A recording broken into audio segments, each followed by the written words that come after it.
avant quand j'avais Vitry City. Les boss de mon quartier respectent tout mon passé.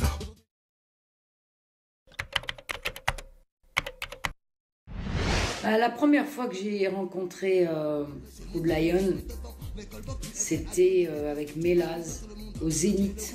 Je sais plus qui on avait rencontré, quel était le concert de qui ou de quoi. C'est les années 90. Mélaz était encore opérationnel.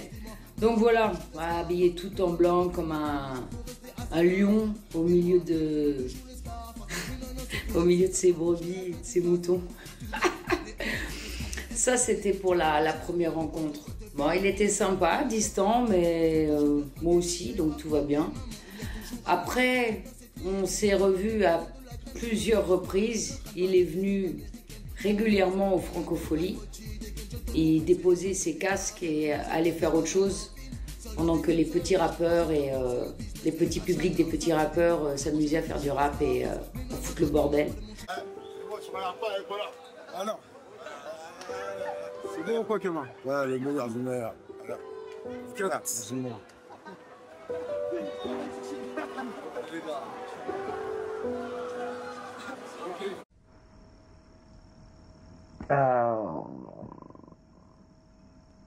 Du rap et à foutre le bordel.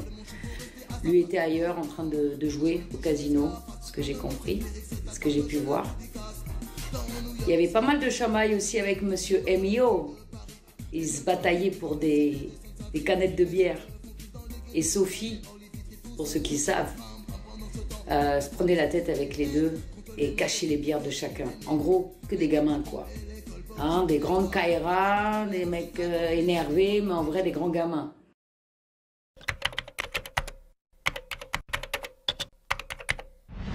Si j'ai un mot pour le définir, peut-être un mec couillu.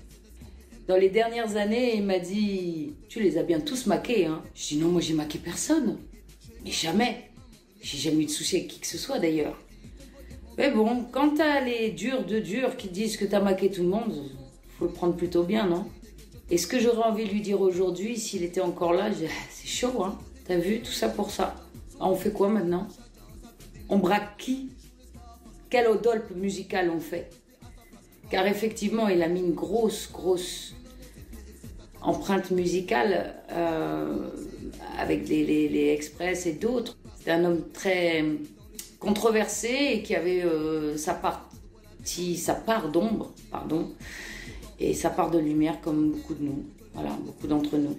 En tout cas, ce qui me concerne avec Monsieur Rude Lion, jamais eu de soucis, a toujours porté en respect. Je pense que c'est même pas, je pense, c'est sûr que grâce à lui, entre autres, parce qu'il y en a eu d'autres, j'ai pu faire ce que j'avais à faire pour le hip-hop. J'ai pu réaliser la mission et pas me faire emmerder par des petits cons qui voulaient jouer différents rôles. Parce que quand même, beaucoup dans le rap sont des enfants, hein, d'eux.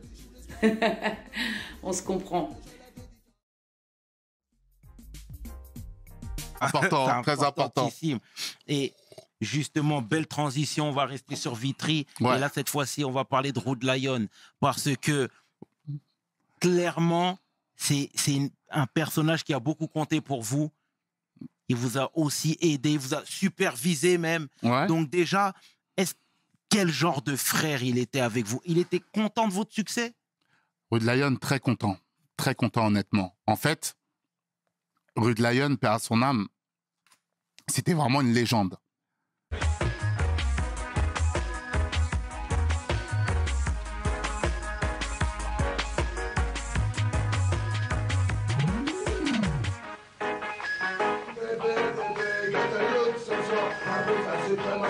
Je trouve ça bête. Tous les mots qui nous entendent pas et que t'as l'autre dans la console à ramener tout sans penser. J'ai besoin pour écouter ton son des franchement je m'ennuie. Heureusement que je ne paye pas l'entrée, c'est de la pure escroquerie. Des DJ sont fatigués, vos deux plays sont pourris. En me prenant Rude Lion et c'est sans hypocrisie que je ton sous-système de merde et sa bande d'abrutis. Tu me réfères, tu me baisses, tu vas en payer le prix. Je suis un sans pitié, il n'y aura pas de merci. Nous allons te montrer comment on le suit. Nos ennemis s'engagent pour que les sons bébés, get à nous, je sois impose la suprématie. J'ai envoyé au cimetière tous les DJ Deadstock.